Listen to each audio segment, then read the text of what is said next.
여기.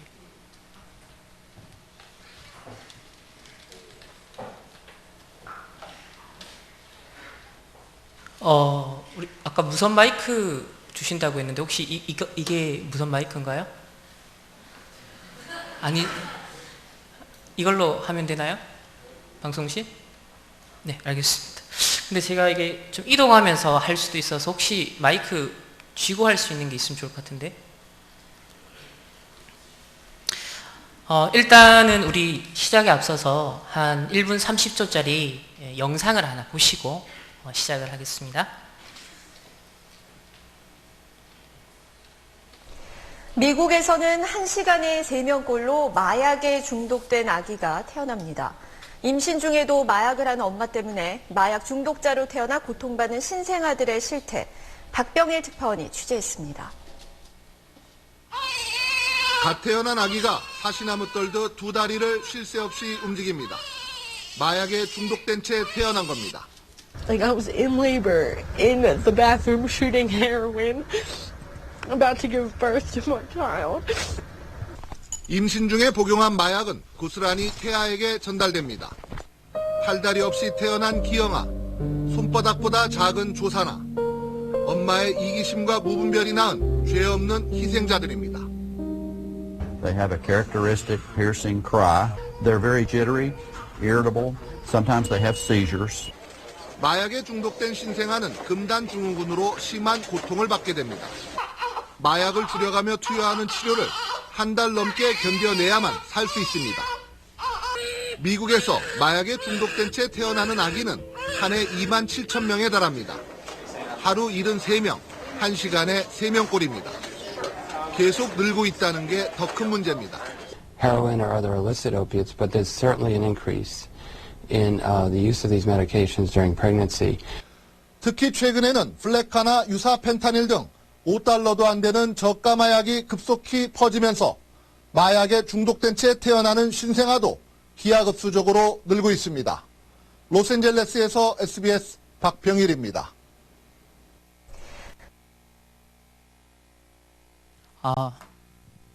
네, PPT 띄워주시길 바랍니다. 감사드립니다.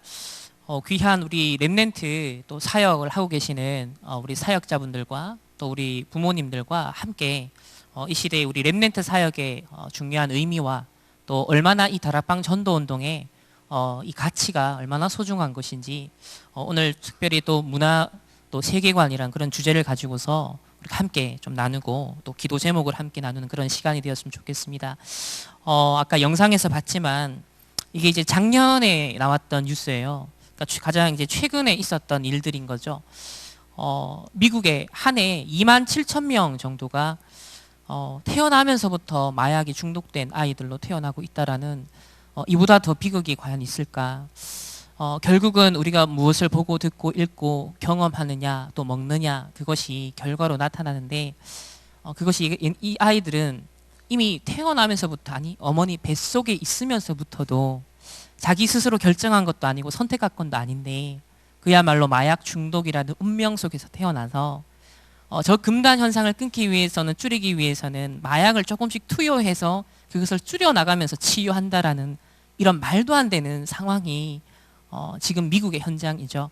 또 저 미국을 통하여서 또 전 세계에 사실 흑암 문화가 그대로 전달이 되어지고 있습니다. 그런 가운데 오늘 특별히 우리 랩넨트들에게 가장 많이 영향을 주는 것이 바로 문화죠. 보고 듣고 읽는 걸 통해서 그대로 흡수를 합니다. 물론 우리가 영화 한 편을 본다고 해서 이 아이가 정신 문제가 오고 또 영적 문제가 오고 그렇진 않아요. 그러나 그것이 5년, 10년 우리가 살아온 세월만큼 고스란히 저장되고 쌓이고 쌓여서 어느 날 결정적인 시간표에 사단이 공격하는 것에 노출되어지고 얻어 걸리게 되어지는 사실 그런 것을 우리가 미리 막는 방주운동 속에 저희들이 와 있습니다. 우리 방송실 이거 좀 넘겨주시겠습니까? 네, 우리 세계 랩넨트 대회에 저희들이 이제 리더 수련회를 곧 시작을 합니다. 또 우리 세계 랩넨트 대회가 이제 전 세계 약 2만 5천여 명의 랩넨트들이 모여집니다. 이번에 전체 주제가 뭐냐면 그 세상의 틀을 바꿔라입니다. 그 세상의 틀을 바꾸라 했을 때 가장 중요한 틀이 결국은 세계관의 틀입니다. 무엇을 보고 듣고 읽느냐, 세상의 그 문화 속에서 우리가 배웠던 것들, 경험했던 것들, 그것이 우리의 생각의 틀이 되어 있고 우리의 관점이 되어 있고 우리의 가치관이 되어 있죠.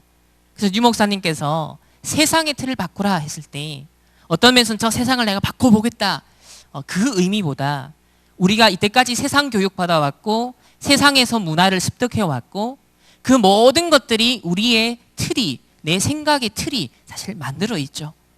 그래서 세상의 틀을 바꾸라는 것은 저 어디 멀리 나가서 그것을 바꾸라 이전에 이미 내게 들어와 있는 세상의 틀을 바꿔라. 그 세상에 사단이 준 창세기 3장의 나 중심의 틀을 치유받아라. 그래서 오직 그리스도로 각인해라.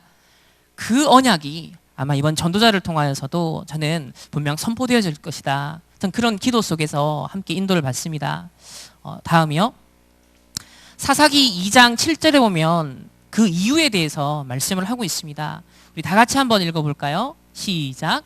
백성이 여호수아가 사는 날 동안과 여호수아 뒤에 생존한 장로들 곧 여호와께서 이스라엘을 위하여 행하신 모든 큰 일을 본 자들이 사는 날 동안에 여호와를 섬겼더라. 지금은 우리 류 목사님 비롯해서 1세대 전도자들 또 복음 가진 우리 교사 부모님들이 우리가 함께 여호와를 바라보며 세계복음화의 그 언약의 여정 속에 있습니다. 근데 이스라엘을 보면요, 이 여호수아와 갈렙과 하나님의 그 구원의 역사를 다 봤던 증인들이 이제 사라지는 날이 오는데요. 다음이요. 한번 읽어보겠습니다. 여호와의 종 눈의 아들 여호수아가 110세의 죽음에 그 세대의 사람도 다 그 조상들에게로 돌아갔고 그 후에 일어난 다른 세대는 여호와를 알지 못하며 여호와께서 이스라엘을 위하여 행하신 일도 알지 못하였더라. 여기 보면 언약이 제대로 전달되지 않고 끊어진 것을 보게 되어집니다.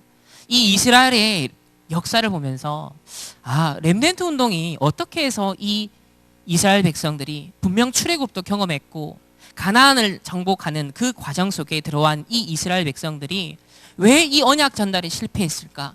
왜 후대들에게 이 언약을 전달하지 못했을까?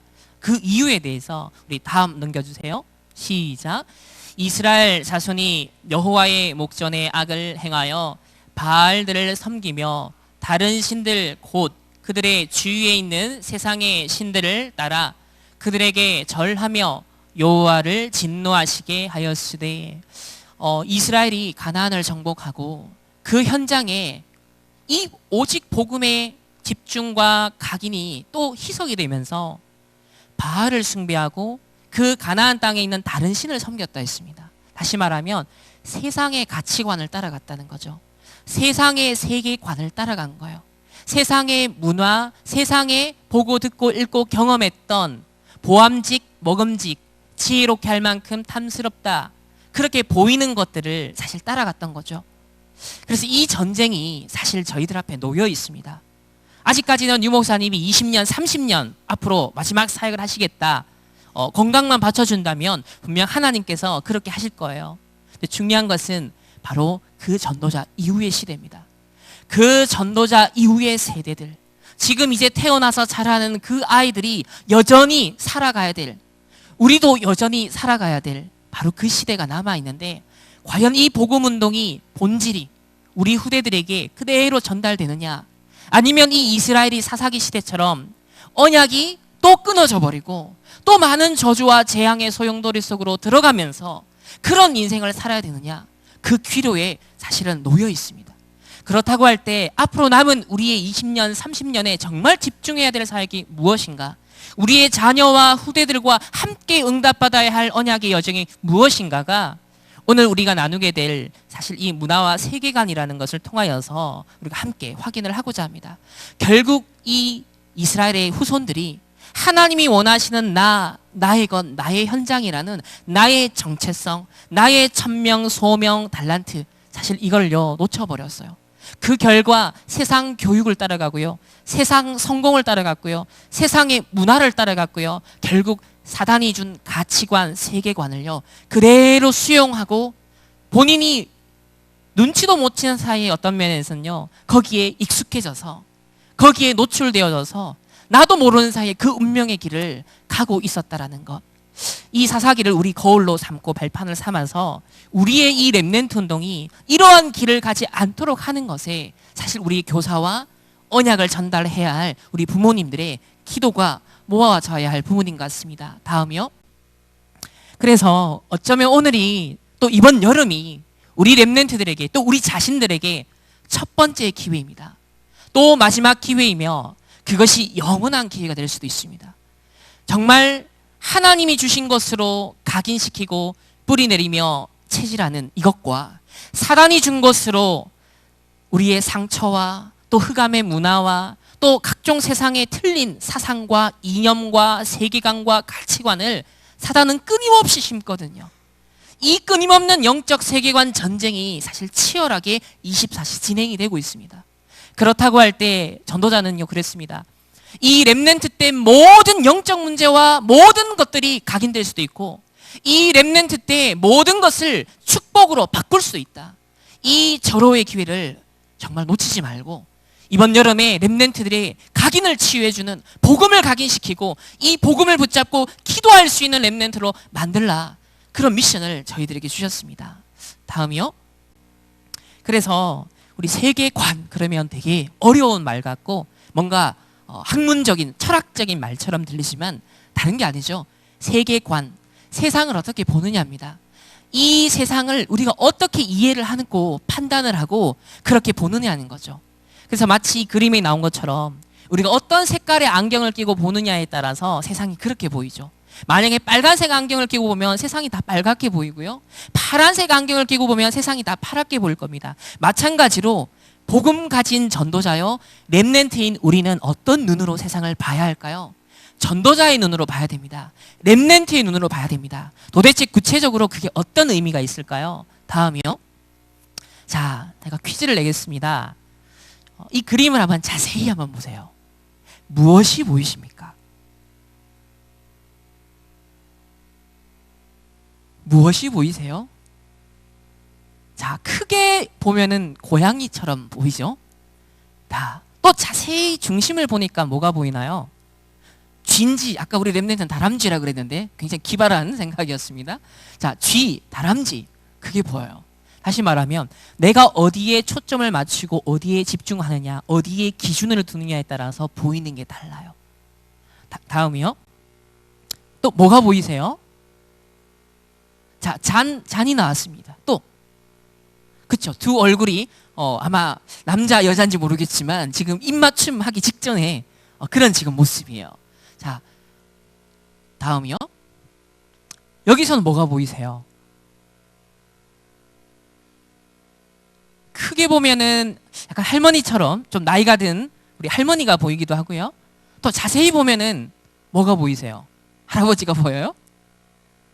자세히 보면은 사실 수년지 모르겠지만 또 여자 두 명이 이렇게 서 있는 장면이 얼굴에 보면은 다시 말하면 세계관은요. 다음 또 눌려주세요. 우리가 무엇을 보느냐, 무엇을 듣느냐, 이것은 결국 내게 이미 각인된 걸 갖고 본다는 거예요. 내 기준을 갖고 본다는 거예요. 우리가 사람을 볼 때도요, 뉴스를 볼 때도요, 우리가 현장을 갈 때도요, 결국은 내가 배운 것으로, 내가 들은 것으로, 내가 경험한 것으로 내게 각인된 기준을 갖고 우리가 본다는 것이죠. 그럼 저와 여러분의 기준이 뭔가요? 바로 성경입니다. 복음입니다. 그렇기 때문에 우리의 세계관은 성경적 세계관이어야 되고 복음적 세계관, 나아가서 전도자의 세계관을 우리는 하나님 회복해야 됩니다. 그래서 흔히 학자들은 그렇게 얘기를 합니다. 성경 66권 이 성경적 세계관은 세 가지를 말하고 있다. 첫 번째 안경은 뭐다? 창조의 안경을 통해 봐라. 하나님께서 하나님의 형상대로 사람을 만드셨고 하나님께서 선한 계획을 가지고서 우주 만물을 지으셨다. 그래서 이 인간을 통해서 하나님을 찬양하고 영광 돌려드리는 하나님의 아름답고 선하신, 그래서 인간을 보시며 지으신 창조물을 보시면서 하나님이 심히 기뻤다라고 하셨어요. 그게 원래 하나님이 만드셨던 창조였죠. 그런데 우리가 알다시피 바로 창세기 3장이라는 타락 사건이 일어납니다. 그 이후에 계속 이 타락이 더 깊어지고 넓어지고 점점 이제 심각해지는 그 역사가 이제 역사 속에, 강대국 속에 우상 종교로, 그런 뭐 이집트로, 바벨론으로, 로마로 이렇게 파고드는, 그게 우리 성경을 통해서 확인을 하게 되어져요. 그걸 한마디로 바로 세상 창세기 3장 이후로 타락의 안경을 통해서 우리가 봐야 된다는 거예요. 그렇기 때문에 예수 그리스도를 보내시겠다 약속하신 하나님께서 우리 인간을 구원하고 세상을 구원하시기 위해서 여자의 후손을 약속하신 바로 이 구원자를 보내겠다. 그 눈으로 보는 것이 바로 구속의 안경이에요. 창조, 타락, 구속, 이 세 가지가 성경적 세계관을 말합니다. 그렇다면 이것이 우리 다락방 안에서는 어떻게 저희들이 훈련을 받았냐면요. 다음 눌러주세요. 바로 타락이라는 그 현장을 전도자는 12가지 문제로 정리를 하셨어요. 아하, 타락이라는 것이 구체적으로 어떻게 진행이 됐냐? 바로 창세기 3장, 6장, 11장에 하나님 주인 삼지 않고 나 중심, 내가 주인이야, 내 자아가, 내 의지가 최고야, 그렇게 갔어요. 또 영적인 거 다 잃어버리고 육신, 물질, 보이는 게 다야, 그렇게 가버렸죠. 결국은 성공하면 돼, 내 이름만 내면 돼, 명예가 최고야, 성공이 최고야, 권력이 최고야, 돈이 최고야 라고 하면서 사람들은요 성공하는데 심지어 사람까지 죽이는, 이런 창세기 3장, 6장, 11장의 근본적인 문제가 완전 각인되고 있어요. 그러면서 사도행전 13, 16, 19장에 대표적으로 무속과 점술과 우상의 문화로 드러났죠. 오늘날에 그러면 무속 현장 똑같이 있죠? 역사 속에서 무속 현장, 점술 현장, 우상 현장이 똑같이 있었어요. 그렇다면 오늘날 우리 렘넌트들이 보는, 듣는, 즐기는 세상의 문화 속에는 이 창세기 3장, 6장, 11장이 어떻게 침투하여서 어떤 모습으로 어떻게 포장이 되어서 어떻게 멋지고 세련되게 전달이 되고 있을까요? 우리도 모르는 사이에, 의식하지 못하는 사이에 그것이 점점점 뿌리를 내립니다. 그것이 나의 잠재의식, 무의식, 우리의 영혼에까지 이제 침투하기 시작해요. 그 결과 우리가 보고 듣고 읽고 경험했는 그것을 통하여서 창세기 3장, 6장, 11장이 침투해 들어오니까요, 개인은 점점 병들기 시작해요. 영적으로 문제가 와요. 정신적으로 시달려요. 어느 날 육신적인 한계에 부딪힙니다. 결국은 한번 죽는 것은 정한 것이요, 그 후에 심판이 있다 했습니다. 그리고 망하는 유산을 그대로 남기는, 근데 이제 죽어서 망하는 유산을 남기는 정도가 아니라 앞에 영상을 봤죠. 살아있는 동안에 멸망의, 저주의, 재앙의 유산을 남기고 있어요. 이 아이는 태어나면서부터, 아니 뱃속에 있으면서부터 이 망하는 유산을 갖고 태어나고 있다는 거예요. 이게 사단이요, 얼마나 저질스럽게, 얼마나 인간을 파괴하기 위해서, 우리 후대들을 무너뜨리기 위해서 지금도 몸부림치고 있습니다. 그래서 우리는 이 12가지 타락 현장을 전도자를 통해서 알게 되었고, 이제 현장에서 하나하나 확인하고 있습니다. 그러면서 이 타락은요, 또 어디서 일어났냐면요, 우리의 내면 세계에서 일어났어요. 하나님의 영이 죽어버리니까요, 우리의 영이 죽어버리니까요, 우리의 생각도요, 우리의 마음도요, 우리의 의지도 타락이 되어버린 거예요. 그래서 하나님의 영광도 아니고 하나님의 찬양이 아닌 사단을 숭배하고 세상을 따라가며 우상을 숭배하는 쪽으로 생각과 마음과 의지가 타락이 되어버린 거예요. 그래서 늘 생각에, 마음에 품는 게 악한 계획을 품고요, 죄에 대해서 생각을 하고요. 네피림 시대가 뭡니까? 사람들이 항상 마음에 품는 생각이 항상 악할 뿐이다. 이렇게 세상도 타락했지만, 자연 만물도 타락했지만, 문화도 타락했지만, 결국 인간의 영이 죽으면서 우리의 생각과 마음과 의지, 이것마저도 왜곡되어지고 타락되어지는, 죄의 종로로 타며 사단의 종로로 타는 이런 상태가 되어버렸어요. 이런 상태를 가지고 세상의 지식을 배웁니다. 보고 듣습니다. 그것이 나의 관점이 됩니다. 나의 가치관이 됩니다. 나의 세계관이 됩니다. 우리는 그렇게 살아가요. 그를 가리켜서 운명이라고 말합니다. 다음이요. 그래서 우리의 이 다락방 전도운동의 세계관은 뭐냐면 바로 이 구원의 길 메시지에 다 있습니다. 여러분, 구원의 길 메시지가 사실 성경 66권의 창조, 타락, 구속, 이 눈을 그대로 심어놨죠. 원래 인간에 대해서 말하고 있습니다. 창조된 원래 인간, 하나님과 함께하는 인간. 그런데 창세기 3장으로 말미암아 타락되어 버린, 하나님 떠남으로 모든 문제가 와버린 그 인간의 상태에 대해서 말하고 있죠. 그러면서 하나님 떠난 인간이 몸부림치는 뭔가 스스로를 구원해 보려고 흑암 혼동 공허에서 빠져나와 보려고 몸부림을 칩니다. 원인도 이유도 모르는 사이에 당하는 고통에서 빠져나와 보려고 사람들은 노력을 하죠. 그래서 찾는 방법들이 있습니다. 돈만 있으면 되는 줄 압니다. 내가 힘만 있으면 되는 줄 압니다. 그래서 성공을 향해 달려가요. 술을 마십니다. 음란속에 빠져듭니다. 결국 마약 중독까지 가요. 게임도 그냥 하는 것이 아니라 내가 어떤 영적 상태에 있느냐에 따라서 그게 중독이 되어버려요. 도박도 그냥 한 번 맛보는 것이 아니라 내가 하나님 떠난 상태에서 흑암혼동 공허 속에 어느 날 영적 문제를 만나니까 빠져버려요. 여행도요, 갈 수 있죠. 이것도 중독이 될 수 있어요. 뭔가 내 허전함과 뭔가 나의 마음에 복음으로 만족되지 아니하고 하나님과 함께 해야 될 원래 인간의 상태를 잃어버리고 나니까요, 뭔가는 채워야 돼요. 무엇인가는 나를 달래야 돼요. 무엇인가는 우리를요, 사실 채워야 되거든요.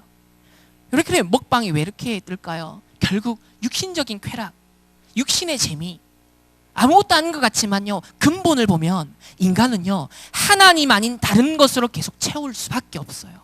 그래서 심심함을 견디지 못하죠. 심심함을 이기지 못해요. 이제는 나아가서 영적으로 미신, 점술, 무속, 종교, 우상 숭배, 이제는요 세련되게 포장되어서 마치 힐링하는 것처럼 명상의 형태로 다가오기 시작했어요. 이제는 고상한 철학, 세계관, 이념 전쟁이 일어나기 시작했어요. 이 이념이면, 이 세계관이면, 이러한 사상이면 인류를 구원할 수 있겠다. 마르크스가요 공산주의 말하면서요, 이게 인간 해방의 길이다라고 봤어요. 유명한 세상에 성공한 많은 엘리트들이요, 그들이 사상과 철학을 말할 때요, 그냥 말하지 않았어요. 이게 문제야. 세상에는 이게 문제야. 인간은 이게 문제야. 그래서 이 문제를 해결하려면 이런 방법이 필요해. 라고 고민하면서 쥐어짜낸 것들이요, 사실 그게 멋지게 세련되게 나온 철학들이거든요. 그 사람의 기준에서의 구원의 길인 거예요. 과학 만능주의. 이제는 인간의 선행으로 인권, 평등, 너무나 좋은 가치죠. 정의 실현, 너무나 멋진 말이죠. 너무나 매력적인 말이죠. 인간의 노력으로 뭔가 우리가 이렇게 해서 세상을 바꿀 수 있어. 세상의 고통을 해결할 수 있어. 사람들은 그렇게 생각을 해요. 그것이요, 굉장히 잘 포장된 그들이 생각한 바벨탑 구원의 길이에요. 틀린 구원의 길에 빠지는 거죠. 인간에게 온 모든 종류의 고통은요, 영적인 것이든 정신적인 것이든 육신적인 것이든 구조적인 것이든 개인적인 것이든 하나님 떠난 문제에서 온 문제입니다. 근본적으로 하나님을 만나야만, 복음을 만나야만 해결되는 문제죠. 그 그리스도 복음으로 충분하고 만족하고 행복이 없으면요, 인간은요 또 다른 문제 속에 빠져들어요. 또 다른 공허 속에 빠져들어요. 우리 전도자를 통해 이 눈을 열었습니다. 이게 바로 우리 구원의 길에 담겨있는 우리의 세계관입니다. 이 눈을 갖고 이제 우리가 세상을 봐야 돼요. 한 전도 대상자를 보면서도요, 이 눈을 갖고 보셔야 되지만 바로 문화를 보면서도, 세상의 정치를 보면서도, 세상의 모든 걸 보면서도 이 눈을 갖고 보시면 됩니다. 아, 하나님 떠난 인간이 몸부림치는 거구나. 복음이 필요한데 복음을 만나지 못해서 그런 것이구나. 다음이요. 그래서 오늘날 실리콘밸리, 미국에 저 엘리트들이요, 실리콘밸리에 몸값 엄청 비싼 친구들이에요. 그들이 모여서 뭘 하냐면요, 세련된 형태, 과학화된 형태의 명상을 해요. 다음이요. 이제는 1년에 한 번씩 버닝맨 축제라는 이 행사에 모여서요, 이 4차 산업, 3차 산업, 뭐 이렇게 엘리트들 있죠. 예술가들 있죠. 이런 사람들이 모여서 그들의 작품을요, 미국에 다 전시를 합니다. 저 사막 한가운데. 일주일 동안 그들만의 축제를 벌여요. 버닝맨 축제라 그래서. 창의적인 아이디어를 가지고요, 마음껏 이런 활동을 합니다. 여기서는요, 마약, 섹스, 자유롭게, 심지어는 옷도 안 입고 다니는 사람들도 있어요. 세상에서 허용되지 않는 그 모든 금지된 것들이 여기서는 자유롭게 그들은 향유하고 즐기고 있어요. 다음이요. 그래서 이들은 또 모여서 영성운동을 해요. 명상을 합니다. 뭔가 영적으로 집중을 해요. 뭔가 내면의 힐링과 만족과 창조적인 아이디어를 얻기 위해서 그들은요 집중을 해요. 그러나 그리스도 성령이 아닌, 복음이 아닌 다른 방법으로 이들은 사실 이렇게 나름의 구원의 길을 찾아 헤매고 있습니다. 다음이요. 마지막 날에는요, 일주일 동안 저런 활동을 한 뒤에 마지막에는요, 모든 예틀을 깨트리자 그러면서 축제를 합니다. 자신들의 모든 작품들을 불태우고요. 그래서 모든 낡은 틀을 불태우고 우리가 새로운, 이제 우리가 새 틀을 가지고 1년을 살아가자는 거예요. 새로운 아이디어를 가지고 또 4차 산업혁명을 만들어가자. 세상의 문화를 창조해가자. 그런 결단을 하는 시간이에요. 뭐냐면 하나님 떠난 모든 인간은요, 무언가 빠져나와 보려고, 해결해 보려고 몸부림을 친다는 거예요. 다음이요. 이런 몸부림은 옛날 바로 바울 그 이전 시대 종교에서도 확인이 되는데요. 엘레우시우시라는 이 신비적인 종교가 있었어요. 이 종교는 한마디로 기존의 나의 육신전 한계의 틀을 깨고 내가 영적 체험을 통하여 뭔가 영적인 힘을 얻어서 새로운 틀로 부활하겠다는 거예요. 새로운 존재로 힘을 얻겠다는 거예요. 그래서 하는 게 금식, 노래, 춤, 북치기, 독특한 의상을 입고요, 드라마를 연출하고요, 그러면서 마약을 하고요, 뭔가 환각제를, 그러면서 막 탈진하면서 나를 비워요. 계속 비우면서 명상을 해요. 종교적 의식을 행해요. 마치 무당이 굿을 하면서 생각, 마음, 영혼 그런 것들을 일치시키는 것처럼 그들만의 의식이 있어요. 바로 여기서 나온 엘리트 중에 한 사람이 플라톤이라는 철학자입니다. 이 사람들이 그냥 철학을 만든 게 아니에요. 그냥 아이디어가 나온 게 아니에요. 뭔가 영적으로 깊은 단계로 집중하면서요, 거기서 오는 영감을 가지고 만든 철학들이에요. 다음이요. 그래서 오늘날 프리메이슨도 똑같아요. 뭔가 33단계를 만들어 놓고 신비적인 의식, 명상을 통해서 나를 초월하겠다는 거예요. 기존의 나의 옛 틀을 깨고 뭔가 신적인 존재로 거듭나는 새 틀을 만들겠다는 거예요. 이런 운동이 지금 복음 밖에서도 역사 속에 계속 흘러왔어요. 창세기 3장 이후로 지금까지 계속 흘러왔어요. 7명의 렘넌트들이 상대했던 그 강대국, 우상 국가들은요, 이러한 종교들이, 이러한 의식 행하는, 명상하는 엘리트들이 지배해왔던 현장이에요. 그게 마술사, 성경에 보면 나오는 그런 무당들. 다음이요.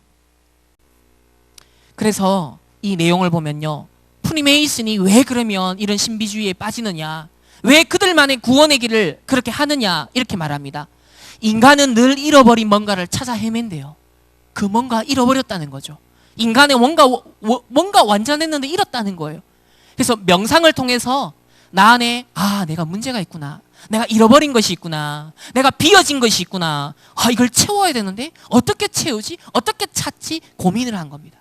사람들은 그 잃어버린 것을 쾌락과 삶과 즐거움, 또 일과 지적인 추구, 종교에서 찾고 있다. 우리가 지금 구원의 길 메시지 할 때 하는 것과 똑같은 생각을 하고 있죠.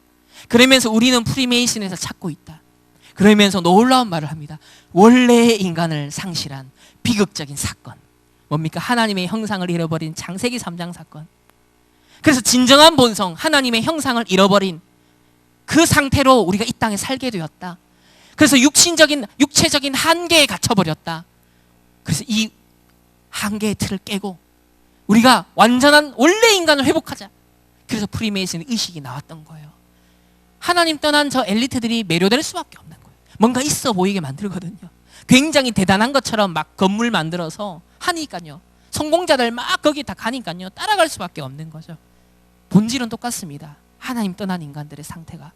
다음이요. 얼마 전에 그 플랫폼이라는 우리 다락방 안에서 만든 그 마약 치유, 제가 뮤지컬을 보고 왔어요. 근데 이 팜플렛을 보면서 이게 남았어요. 그렇지. 마약을 했다? 뭘 했다? 이전에 내가 어떤 상태에서 그것을 선택했느냐가 참 중요하다. 우리가 뭔가 문화를 봤다? 음악을 들었다? 아니면 뭔가 얘가 음란에 빠졌다? 뭔가 도박을 했다? 아니, 이거 이전에 어떤 상태에서 그걸 했느냐는 거예요. 그래서 우리가 12가지 문제를 얘기하는 겁니다. 창세기 3장 문제를 얘기하는 거죠. 흑암, 혼돈, 공허를 얘기하는 거예요. 그 상태에서 근본적으로 방황하고 있었던 상태라는 거예요. 어딘가에는 걸리기만 하면 거기에 빠질 수밖에 없었던 근본적인 상태가 있었다는 거예요. 이게 지금 오늘날 교회가 놓쳐버렸어요. 이걸 못 보고 있어요. 다락방 전도운동을 통해 이 눈을, 복음의 눈으로, 아, 인간에게 근본 문제가 있구나, 근본적으로 방황하고 있는 상태에 있구나라는 걸 우리가 확인한 것이 너무 감사하죠. 그게 있어야, 아, 이 사람이 지금 이런 문제가 있다, 저런 문제가 있다, 그 현상에 속지 않고 우리가 복음의 눈으로 치유하고 기다리고 살릴 수 있게 되어지죠. 우리 렘넌트 사역도 마찬가지입니다. 얘가 지금 이 문제에 빠졌어, 여기에 지금 중독돼서 우리가 막 덜커덕 내 마음이 막, 우리 자녀가 이런 문제가 있어. 자칫 잘못하면 우리는요, 오늘도 이제 뒤에 보면 막 여러 가지 음악에 대해서 또 문화의 현상에 대해서 얘기를 할 텐데, 봐라, 흑암 문화야, 사탄 문화야, 너 이거 빠졌어, 이거 들으면 안 돼, 게임하지 마.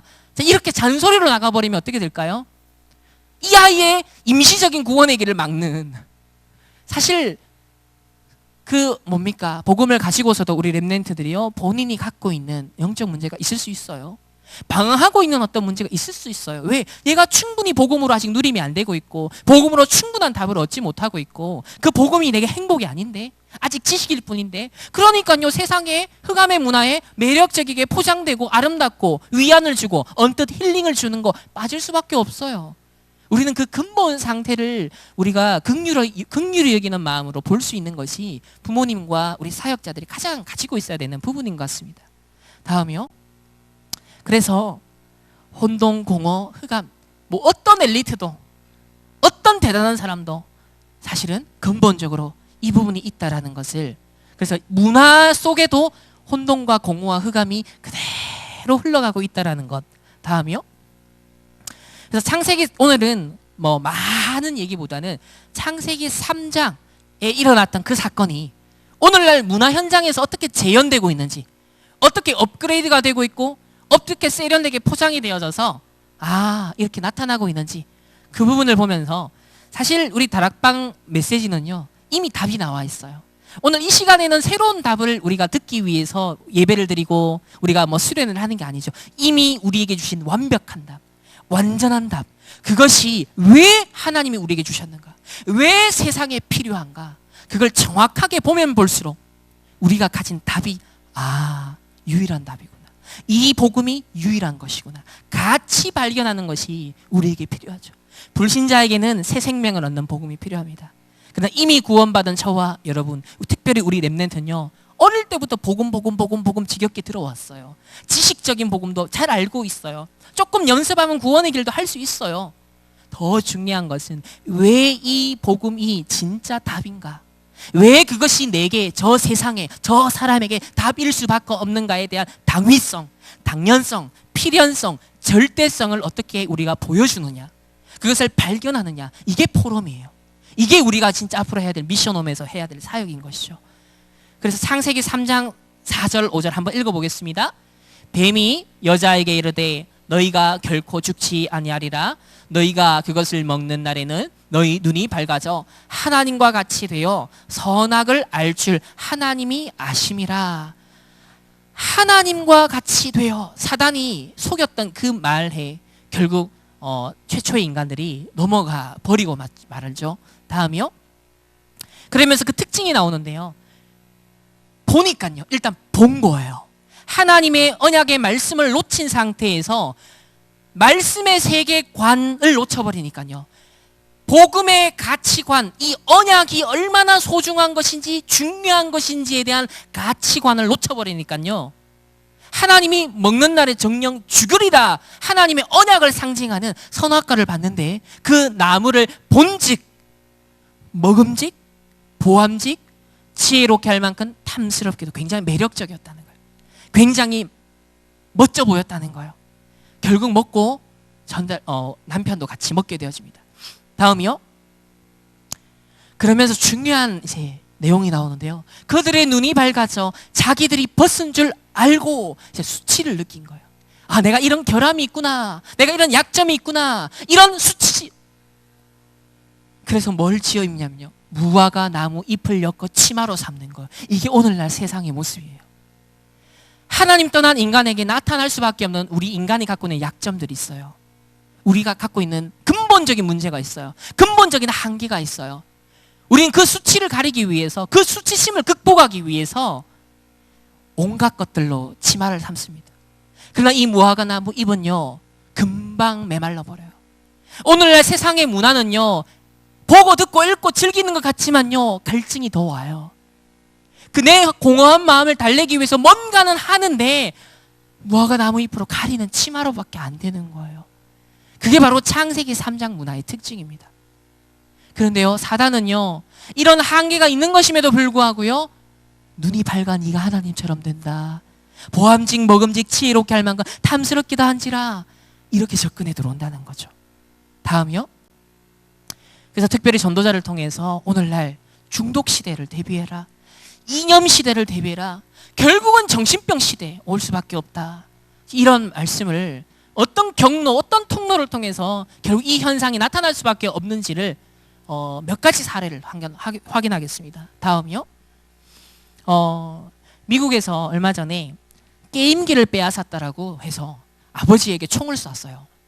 11살짜리 소년. 이 친구에게는 게임이 뭐였냐면, 아버지가 게임을 못하게 하니까 총을 쏴서 죽여야겠다라고 마음이 들 정도로 게임이 우상이 되어 있었어요. 게임이 그에게는 구원의 길이었어요. 이 구원의 길을 막으니까요, 죽여버리는 거예요. 게임 중독 빠진 아빠가 PC방 가려는데 아들을, 작은 아들, 젖먹이 아들 안 자니까 우니까요, 죽여버리고 갔어요. 며칠 동안 시체를 그대로 방치했대요. 이 우리나라에서 일어난 사건이에요. 다음이요. 또 아이 운다고 마약을 먹여서 죽여버렸어요. 그러고 난 다음에 태연하게 비디오 게임과 페이스북 채팅을 즐겼다. 도대체 어떤 상태에 갔길래 이런 일들이 일어날까요? 다음이요. 그래서 아까 본 것처럼 하루에 73명, 1시간에 3명꼴로 1년에 2만 7천여 명의 마약 중독 신생아가 지금 미국에서 태어납니다. 전 세계엔 더 하겠죠. 다음이요. 근데 게임 중독자의 뇌냐, 마약 중독자의 뇌나 상태는 똑같다는 거예요. 우리가 각인 뿔이 체질된다 했을 때 그게 영적인 것만 얘기하는 것이 아니라 이 영적인 것과 가장 관련이 있다라고 하는, 그래서 정신병은, 정신질환은 발가락 문제가 아니라 뇌와 관련됐다라고 하신 것처럼 결국은 사단이 점령하려고 하는 부분이 뭐냐면 뇌인 거예요. 우리의 영적 상태를 무너뜨리고 막 삶의 상태를 무너뜨린다 했을 때 결국 파고드는 이 영육의 매개체로서 기능을 할 수 있는 중요한 기관이 사실 뇌인데, 이 뇌를 무엇을 심느냐, 뇌를 어떻게 황폐시키느냐, 그게 마약이 됐든 게임이 됐든 중독되게 만들어서 황폐되게 만들어서 뭐예요? 완전 사단에게 사로잡히도록, 완전 무너지도록, 그게 사단이 노리는 한수인 거죠. 보암직 먹음직스러운데 결국은 네가 이거면 살 수 있을 것 같아, 네가 이거면 행복할 것 같아, 네가 있으면 심심함을 달랠 수 있을 것 같아 라고 유혹을 하지만 결국 죽음의 길인 거죠. 다음이요. 그래서 오늘날 과학자들이 밝혀내기를 뇌는 계속 변한대요. 우리 아이들의 뇌도 변할 뿐만 아니라 우리 어른들의 뇌도 계속 변한대요. 뭘 보고 뭘 듣고 뭘 읽고 우리가 어디에 집중하느냐에 따라서 길들여진다는 거죠. 그래서 우리가 지금 집중 훈련을 하는 겁니다. 왜 말씀 집중일까요? 왜 예배 집중일까요? 그 시간만큼은 하나님과 가장 소통되는 것으로 나의 뇌가, 나의 상태가 세팅이 되는 시간이에요. 뇌는요, 사실 엄청난 이 잠재력이 있다고 하죠. 일반적으로 이미 과학자들이 증명하고 있는 부분입니다. 다음이요. 그래서 우리 이렇게 귀여운 아기에게 먹이는 음식이나 이유식이 아무거나 갈아가지고 만들어서 주지 않을 거예요. 아주 정성껏 최상급 좋은 것 먹이고 싶어 하겠죠. 어떤 바보가, 어떤 악한 부모가 저렇게 썩은 것을 내 자녀에게 먹여야지, 아무도 그렇게 생각 안 할 겁니다. 근데 우리가 육신의 건강을 위해서는 챙기는데요, 정신의 건강과 마음의 건강, 영혼의 건강을 챙기지 않아요. 도대체 얘가 문화적으로 뭘 먹고 뭘 듣고 있는지, 보고 듣고 읽는 걸 통해서 어떤 문화적 영양소들을 섭취하고 있는지 우리는 그걸 분별하지 못해요. 다음이요. 그래서 요즘은 이제 일도 바빠지고 또 전부 다 엄마도 일을 하고 그러다 보니까요, 이제 문화가 아이들이 어릴 때부터 유튜브나 영상 매체를 통해서 뭘 보고 뭘 듣고 있는지 점점점 자극적인 걸 찾아 들어가요.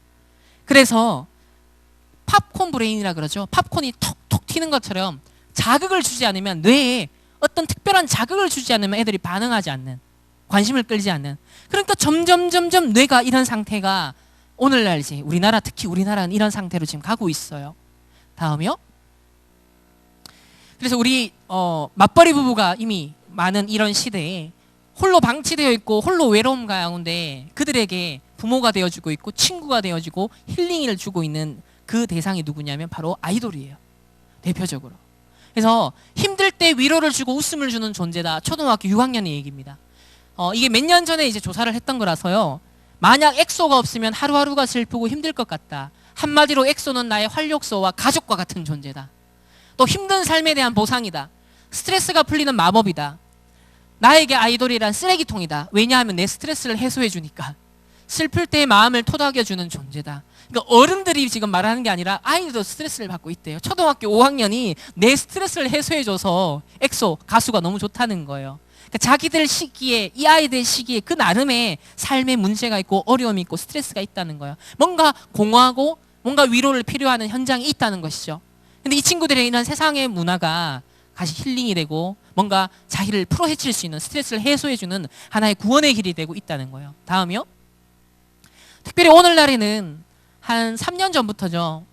유럽과 미국, 남미, 아시아, 이제 우리나라에 강타하고 있는 문화적 현상, 그 BTS 현상이라 그러죠. 단순히 BTS 이 방탄소년단 그룹만을 말하는 것이 아니라 모든 것들이 지금 연계되어져서 이 하나의 문화적 현상으로 나타나고 있는데 엄청나게 지금 비틀즈보다 앞으로 더 영향을 끼칠 것이다.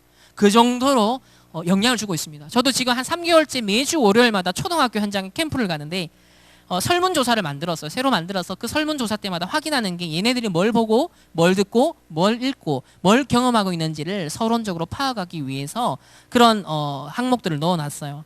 근데 특이한 건 BTS를 그렇게 애들이, 초등학생들이 좋아를 하고 있고 많이 영향을 받고 있더라고요. 그 중에 제가 기억에 남는 한 친구가, 이 아이가 7살 때 엄마가 집을 나가버렸어요. 도망갔어요. 근데 얼마 전부터 BTS 음악을 듣는다더라고요. 근데 BTS 음악의 특징은 뭐냐면 힐링의, 굉장히 위로의 메시지를 줘요. 네 있는 존재 그대로 사랑하라. 네 있는 존재로 뭔가 굉장히 뭔가 위안을 주고요. 뭔가 달래주는 그런 메시지가 있거든요. 근데 이 친구에게 남자아이인데 다 교문을 나오는데 힘이 쫙 쳐져서 어깨에 힘이 그냥 없는 상태인 거예요. 이 아이가 그 BTS 음악이 얘한테는 하나의 힐링이 되고 있는 거예요. 힘이 되고 있는 그런 상태인 거예요. 현장이 그러면 이런 친구들이 참 많겠구나라는 생각을 하게 되었습니다. 다음이요. 그러면서 전 세계적인 현상인데 BTS 공연을 보기 위해서 지금 며칠째 얘네들이 줄을 서 있는 거예요. 텐트를 쳐가면서. 우리가 다락방 전도운동 초창기 이렇게까지 하지 않았거든요. 물론 막 매주 토요일, 금요일, 주일 밤마다 저 부산에 막 가셨던 그 기억이 있지만, 그리고 막 새벽에 우리 랩런트들이 청소년 수련회 메시지 듣기 위해서 옛날엔 줄을 서야 했어요. 새벽에 5시 애들 막 줄 서고 이랬거든요. 저희 때는. 근데 공연을 보기 위해서 며칠 동안 얘네들 줄을 서요. 다음이요. 그러면서 한 장에 $500에 원래 $80짜리 표를 $500를 주고 엄마가 딸한테 사줘요. 다음이요. 그리고 메시지가 이렇습니다. BTS는 우리 스스로를 우리의 모습 그대로 사랑하라고 해요. 너무 힘이 되는 메시지죠. 다음이요. 삶에 힘든 일이 있을 때 정말 큰 힘이 됩니다. 다음이요. 이 음악은 사람들이 스스로에 대해 자신감을 갖게 해줘요. 다음이요. 자기를 믿어주고 자신의 힘을 믿어주라 라고 말합니다. 다음이요. 저는 33살인데 제가 최근에 유산을 경험했어요. 그때 저에게 위로를 준 것이 바로 이 BTS의 음악이었어요. 굉장히 힘과 위로를 줬다는 거죠. 다음이요. BTS는 이제 전도자의 삶이 시작됩니다. 제가 매일 아침 일어나고, 다음, 제가 삶을 지속하는 이유입니다. 다음이요. 그러면서 이제 치유 사역을 하고 있어요. 저는 불안장애와 공황장애가 있었는데요. 다음, BTS 음악이 저를 치유했어요. 다음, 솔직히 오늘의 저로서 살아갈 수 있는 이유입니다. 그러니까 BTS가 그에게는 복음이었고 구원의 길이었고 치유였어요. 그러니까 이게 뭐냐면 우리가 단순히 문화의 애들이 따라간다, 중독된다, 와 아이돌에 빠진다, 세상 문화에 빠진다. 우리는 겉으로만 보죠. 아까 전에 뭐라 그랬죠? 마약을 하기 이전에 마약을 할 수밖에 없고 빠질 수밖에 없는 상태라는 거 있다. 인간은 영적 존재예요. 영적 존재는요, 끊임없이 근본적인 만족이 없으면 뭔가를 찾아 방황할 수밖에 없어요. 그럼 삶에 상처가 있겠죠. 살아온 세월만큼의 그 무엇의 경험들이 있겠죠. 다 복합작용합니다. 또 사단이 그냥 있지 않잖아요. 다음이요. 그래서 BTS 노래 가사는 대부분 한국어로 되어 있지만, 다음, 가사가 전하는 자기를 사랑하는 메시지는 언어를 뛰어넘습니다. 뭐요? 237 나라. 지금 237 나라까지 가고 있어요. 그러니까 원리는 똑같은 거죠. 우리는 138 언약을 갖고 저 237 나라까지지만, 사단은 뭐냐? 창세기 3장 네가 주인이야. 네가 너를 사랑하면 돼. 너무 좋은 메시지인데요. 여기서 너를 사랑하라는 메시지는 하나님의 형상이 깨어진 상태를 사랑하라는 거예요. 하나님 떠난 인간의 그 상태를 그대로 인정하고 살아가라는 거예요. 저주죠. 이보다 더 큰 저주가 있나요? 하나님의 형상을 깨어진 인간은요, 하나님 형상 회복해야 돼요. 하나님 떠난 인간 하나님 만나야 돼요. 그게 인권이고 그것이 하나님, 그게 사는 길이에요. 그게 치유예요. 근데 사단은요, 보암직 먹음직 지혜롭게 할 만큼 임시적인 맛이 있어요. 임시적인 위로와 힐링이 있어요. 그런데요, 어디에 머물러라? 하나님 떠난 상태에 머물러 있어. 하나님의 형상 깨어진 그 저주 가운데 그대로 영원히 살아. 이게 사단이 던지는 메시지거든요. 속이는 메시지예요. 다음이요. 그래서 그런 이유로 BTS의 팬들은 이 기다림의 가치가 있다고 여깁니다. 여러분, 138 언약 잡고 하나님의 나라 임할 때까지, 성령 충만 받을 때까지 어디에서 기다려라 그랬죠? 예루살렘을 떠나지 말고 약속하신 성령을 기다려라 그랬잖아요. 언약 잡고 기다릴 수 있다는 건 가치를 알기 때문에, 중요하다는 걸 알기 때문에. 지금 똑같아요. 다음이요. 그래서 티켓이 매진되는 데는 10분도 걸리지 않았다. 다음. 그래서 알고 보면요, 이 BTS에 특별히 좀 뭐랄까요, 심취하는 그런 아이들이 있어요. 전 세계에 그런 아미라고 하는데요, 약 200만 명 이상의 아미들이 있습니다. 그리고 영향력을 약 보통 한 2천만 명 정도에게 지금 영향을 주고요. 그리고 전 세계에 그냥 클릭해서 영상을 한번 봤다 한 6억 명, 7억 명 정도가 BTS 영상이 하나 뜨면 와 이렇게 반응을 하는 거예요. 그런데 그냥 일반적으로 볼 수도 있어요. 그게 문제는, 그건 전혀 문제가 아니에요. 우리가 음악, 영화, 그게 문제가 아니에요. 중요한 건 여기에 광적으로 빠져드는 친구들, 예를 들면 마약에도 중독이 되는 친구들, 무엇인가 사상에도 이념에도 완전 빠져드는 친구들 있죠. 똑같은 상태예요. 똑같은 상태예요. 하나님 떠나 있는 흑암운동 공허 똑같은 상태예요. 그래서 알고 보면 구원의 길을 찾아 헤매는, 아까 프리메이슨이 뭔가 신비적인 의식을 찾아서 헤매는 것과 똑같은 거예요. 똑같은 상태. 그 영적인 눈으로, 우리가 전도자의 눈으로 그 영혼들을 볼 수 있어야 됩니다. 다음이요. 그래서 이 친구들이 영어로 보면 Next Generation Leader, 우리 다락방에도 지금 4세대 랩넨트 이러는데, 이 BTS가 지금 타임지에서 뭐라 그랬냐면 4세대 글로벌 리더다. 영향력이 막강하다는 거죠. 다음이요. 그러면서 이제 막 대통령, 정치인들도 같이 막 사진 찍어야 되는. 다음.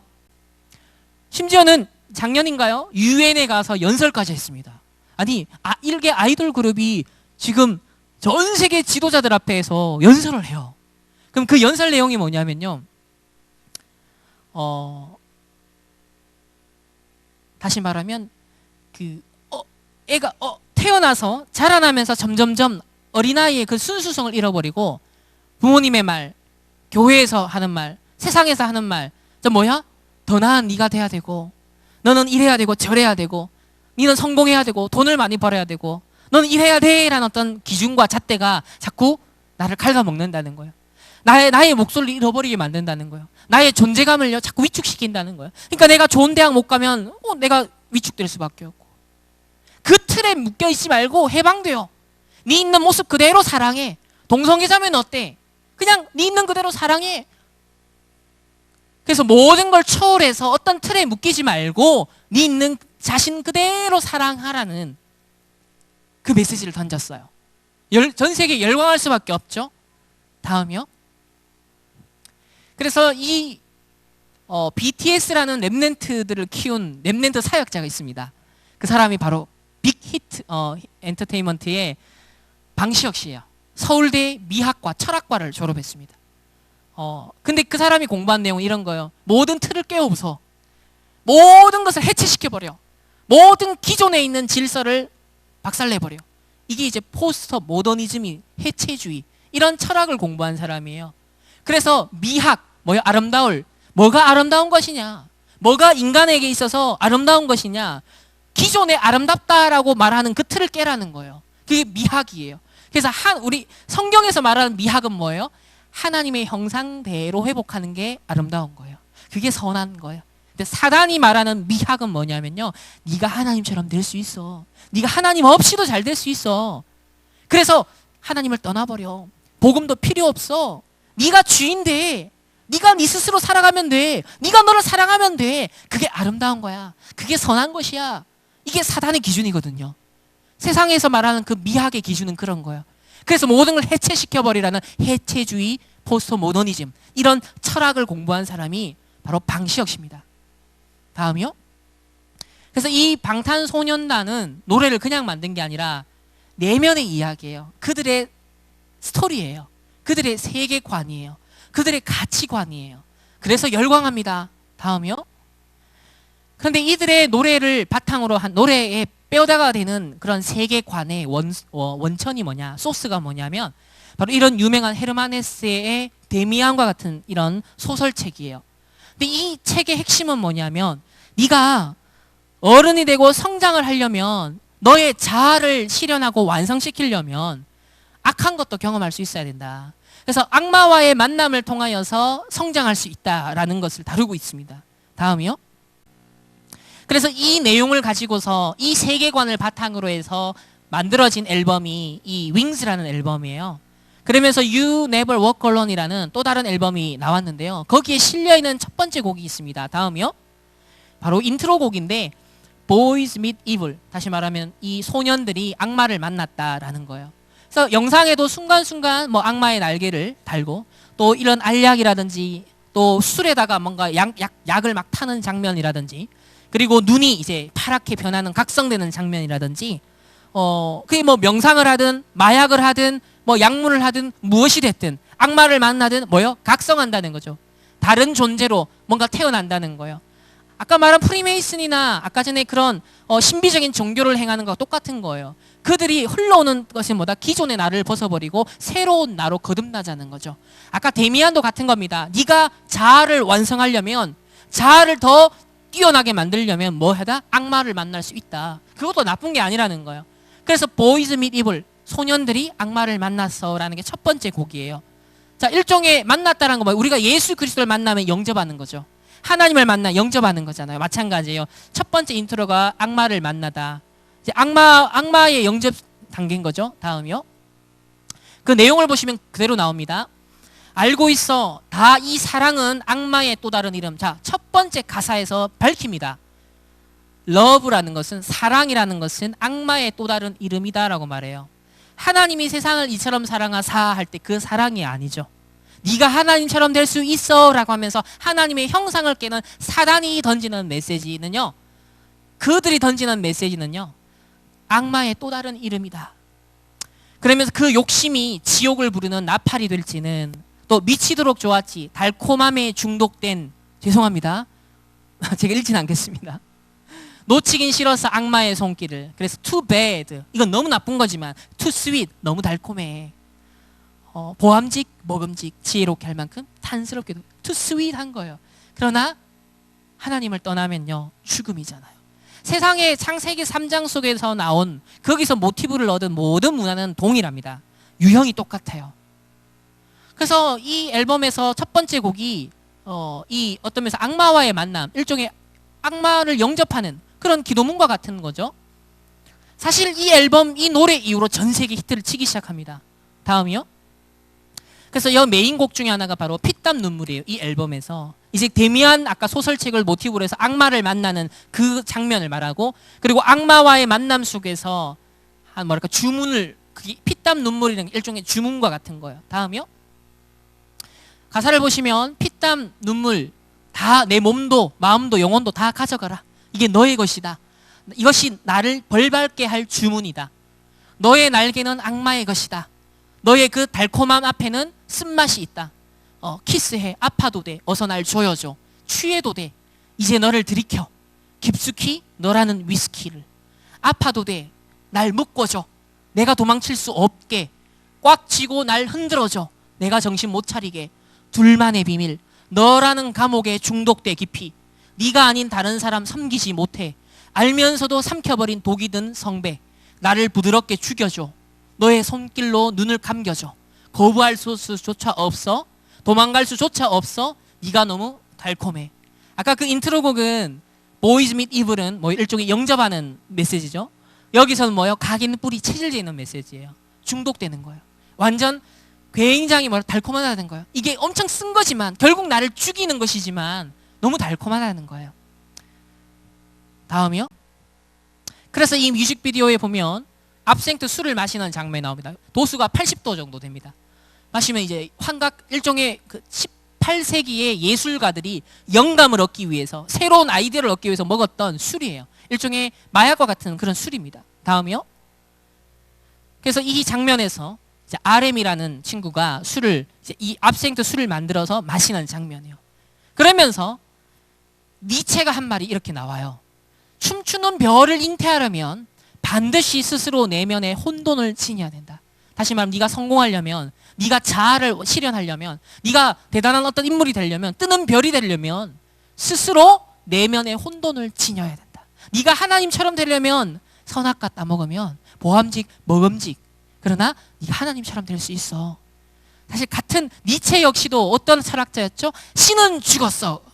그러면 그 신은 뭐예요? 인간의 자유의지를 방해하고 억압하는 신은 죽었어. 인간이 신이야. 인간이 자유의지를 마음껏 스스로 구원할 수 있어. 신이 필요 없어. 구원자 필요 없어. 이거 신은 죽었어 라고 선포한 사람이 니체예요.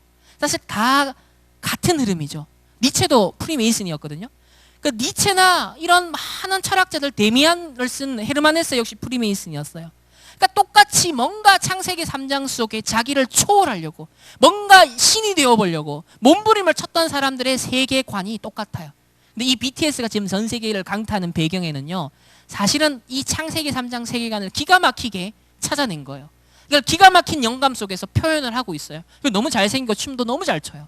그리고 뭐요? 너를 사랑해. 얼마나 부드럽게 다가간지 모릅니다. 얼마나 매력적이게 다가간지 몰라요. 다음이요. 그래서 니체가 비극적인 탄생, 인간적인, 너무나 인간적인 이런 책을 썼어요. 이 내용은 뭐다? 결국 신은 죽었다. 그러면서 인간이 최고로 중요한 것은 의지고 쾌락이고 힘이다. 그리고 이게 주인이다 라고 하면서 나중에 정신병 걸려서 나중에 비참하게 죽었잖아요.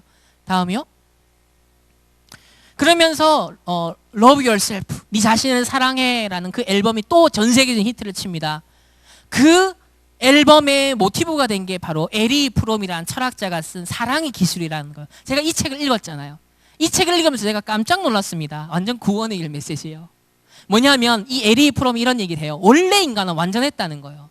공허함이 없었다는 거예요. 방황하지 않았다는 거예요. 그런데요, 이 인간이 완전함을 잃어버리고 무엇인가 사랑을 갈망할 수밖에 없는 존재가 됐다는 거예요. 그래서 마약도 찾고 술도 찾고 이성도 찾고 뭔가를 한다는 거예요. 뭔가 사랑을 갈구한다는 거예요. 그런데 그 사랑이 실패한다는 거예요. 왜 그 사랑이 실패하느냐? 자기 자신을 사랑할 줄 모르기 때문에 집착할 수밖에 없고 중독될 수밖에 없고 결국은 실패할 수밖에 없다는 거예요. 그래서 자기 자신을 먼저 사랑하는 것이 모든 사랑의 출발점이다라는 게 이 사랑의 기술이 에리 프롬이 말하는 메시지예요. 뭐예요? 구원의 길을 얘기하는 거예요. 세상의 모든 천재들은요, 그들 나름의 수준에서 찾아내고 있어요. 문제인식이 있어요. 원래 인간이 뭔가 완전했는데 왜 인간이 왜 이렇지? 그래서 이걸 모티브로 해서 나온 노래가 바로 Love Yourself라는 그 앨범에 나온 곡들이에요. 다음이요.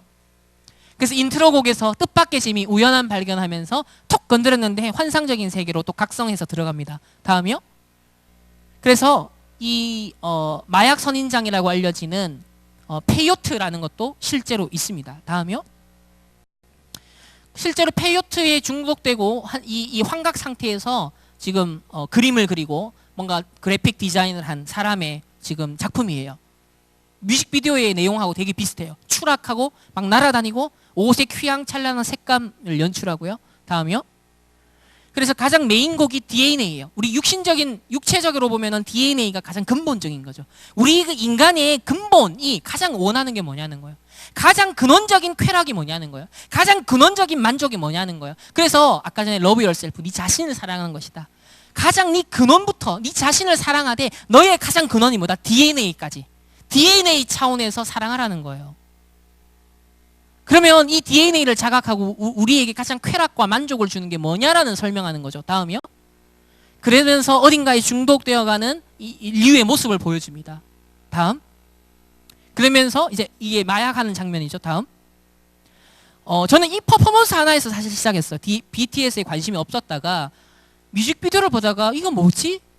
왜 우리나라보다 미국에서 히트를 쳤거든요. 이 친구들이 이 DNA를 가지고. 미국에서 열광을 했어요. 왜요? 마약이 일상화되어 있거든요. 그리고 저 퍼포먼스가 뭘 의미하는지, 그리고 자신을 사랑하는데 그 사랑하는 방식에 있어서는 수단과 방법이 필요 없어요. 마약도 자신의 임시적인 뭐예요? 쾌락을 주는, 최고의 쾌락을 주는 자기 사랑의 방식이거든요. 다음이요. 그래서 운명을 찾아낸 둘이니까 하면서 혈관을 연상시키는 붉은 관에 뭔가 쑥 손이 들어옵니다. 혈관에 뭔가 자극적인 매체가 들어온다는 거죠. 다음. 그러면서 이제 가사를 보면 내 혈관 속 DNA가 근본적으로 말해준다는 거죠. 내가 찾아 헤매던 너라는 걸. 뭔가 들어오니까 내 혈관에 뭔가 들어왔는데, 이야, 지금 DNA 입장에서는요, 막 환상, 지금 막 날아다니는 기분인 거예요. 너무 좋은 거예요. 도대체 뭐가 들어갔을까요? 그래서 너는 내 꿈의 출처, 이 환상의 출처라는 거죠. 너에게 내민 내 손은 정해진 숙명이다. 꿈을 찾아낸 둘이다. 난 너에게만 집중해. 좀 더 세게 날 이끄네. 이제 중독되어 가는 단계죠. 다음. 그러면서 베스트 오브 미, 이어지는 곡이 베스트 오브 미예요. 뭐 뜻이 뭐죠? 내가 최고의 상태가 어떤 상태냐는 거예요. 우리는 그리스도 복음 누릴 때가 베스트 오브 미거든요. 근데 여기 보면 날 쥐고 있는 너, 나는 너의 칼에 입맞춰. 일종의 주사기 끝에 있는 그런 뭐죠? 칼끝이라고 표현된 거죠. 넌 나의 구원, 넌 나의 창. 난 너만 있으면 돼. 네가 필요해. 그리고 천국을 데려와. 뭔가 환상적인 세계를 가지고 오라는 거죠. 너 없는 난 없어. 넌 내 베스트 오브 미. 그냥 나에게 확신을 줘. 그러니까 프리메이슨들이 그 의식을 해가면서 이걸 똑같이 경험하는 거예요. 아까 엘리우시우스 신비 종교가 막 그런 거랑 똑같은 거예요. 사도행전 13, 16, 19장에 나타난 무속, 점술, 그 아데미 신전에서 행해지는 신비적인 의식을, 그 같은 고대 종교를 연구해보면 다 이걸 다 체험을 해요. 똑같습니다. 명상을 한다? 다 신비적인 의식을 행한다? 그 종교가요, 다 이 경험을 말해요. 자신의 베스트 오브 미를 찾아내는 거거든요. 난 나의 확신을 주고 내 최고의 주인이 너다. 다음이요. 그러면서 그 이어지는 곡이 피리 부는 사나이예요. 아이들을 어딘가를 끌고 가죠. 피리 부는 사나이. 이 아이들을 유괴하잖아요, 이 친구가. 다음이요. 그래서 파이드 파이퍼라는 노래에서 나쁜 거라 더 좋은 거야. 이제 멈춰지지 않아. 이리 와, 난 너에게 파라다이스. 날 거부하지 마. 조금 위험해도 나 참 달잖아. 그 담배 이렇게 좋아하시는 분들이 달달하다라고 표현을 하잖아요. 똑같은 거예요. 널 망치러 온 거야. 널 이끄는 피리 부는 사나이처럼. 나는 너를 시험해. 알면서도 이끌리는 선악과처럼. 난 너의 길티 플레저. 양심에 이러면 안 돼 하면서도 끌려가요.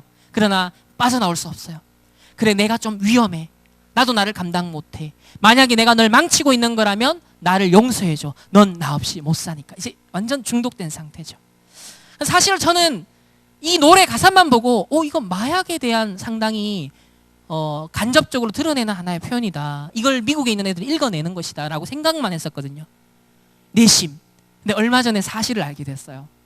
실제 연예 우리 다락방 랩넨트 중에서 그 언론에서 기자로 활동하고 있는 우리 랩넨트를 제가 알게 됐습니다. 그래서 듣게 된 사실이 이미 이 친구들이 하고 있다는 거예요. 실제로 마약을 한대요. 근데 아직까지 이걸 안 터뜨린대요. 왜? 지금은 전 세계적으로 인기가 있고 기사 써낼 거리가 너무 많다는 거예요. 그러니까 때가 되면 나중에 터질 문제라는 거죠. 그래서 제가 그 사실을 확인하면서 앞으로 참 더 심각한 문제가 오겠구나. 더 심각한 충격이 오겠구나. 전 세계 여기서 희망을 얻었고 러브 열셀프라는 거기 희망을 얻고 용기를 얻었던 수많은 그 심취한 아미들 있죠. 야, 이 아이들 보통 문제 올 거 아닌데. 여기 그래서 정신병 시대에 온다는 말이에요. 그들에게 그게 최후의 구원의 길일 줄 알았거든요. 그것이 자기에는요 어마어마한 희망을 줬었거든요. 지금도 그래요.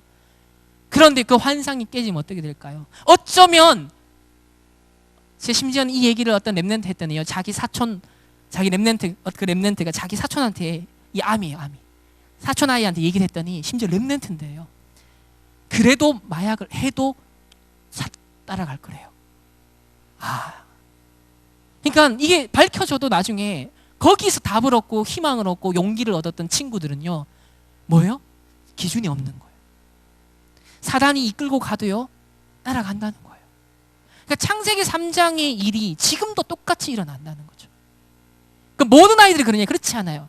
뭔가 흑암운동 공허에 쌓여있고 영적 문제 있는데, 어떤 사람은 중독이 마약이 되고, 어떤 사람은 도박에 빠지고, 어떤 사람은 술에, 음란에, 어떤 사람들은 이런 아이돌에 들어간다는 거죠. 다음이요. 그래서 마지막 곡이 뭐냐면 고민보다 고우예요. 그러면서 하루아침에 내가 전부 탕진, 달려 내가 벌어 내가 사치, 열일에서 번 나의 페이 전부 다 내 배에, 티끌 모아 티끌 탕진잼, 그러니까 탕진하면서 재미 본다는 겁니다. 다 지불해버려. 내버려도, 과소비 해버려도 내 적금을 깨버려. 내일은 없어. 내 돈을 더 써. 쥐꾸면 별 뜰 때까지, 해가 뜰 때까지. 욜로 요즘 알죠? 한 번 사는 인생 뭐 있냐? 그냥 즐기다 가는 거야. 탕진잼 내 통장 그냥 밑빠진 독이야. 깨버려. 오늘만은 고민보다는 그냥 가버려. 고해버려. 쫄면서 아끼다간 똥이 돼버려. 문대버려. 자, 이런 지금 욜로의 문화가 지금 계속 일어나잖아요. 사실 우리는 아끼고 모아서 RUTC 헌금하고 237 센터에 헌금을 하고, 또 우리가 전도 선교에 헌금을 하고, 우리 랩런트 운동을 위해서 경제를 모으고, 우리는 너무나 이걸 아름답고 의미 있고 가치 있게 여겨요. 그러나 지금 세상은 내피림이 돼가요. 육신에 너에게 만족만 준다면 마약이 됐든 뭐가 됐든 탕진잼 그냥 사는 거야. 뭐 있어? 복잡하게 고민하지 마. 네가 하나님 형상 깨어졌다 상관없어. 그대로 살아. 그냥 그대로 살다가 가. 사실 사단은 이거 하나를 노리는 거죠. 다음이요. 그래서 이 속에서 이제 뭐 소확행이다, 뭐 가심비다, 가성비다, 이게 사실 여기서 다 파생되어 나오는 거예요. 없는 사람들이 어쨌든 간에 이 신조어들이 거기서 다 나오는 겁니다. 다음이요.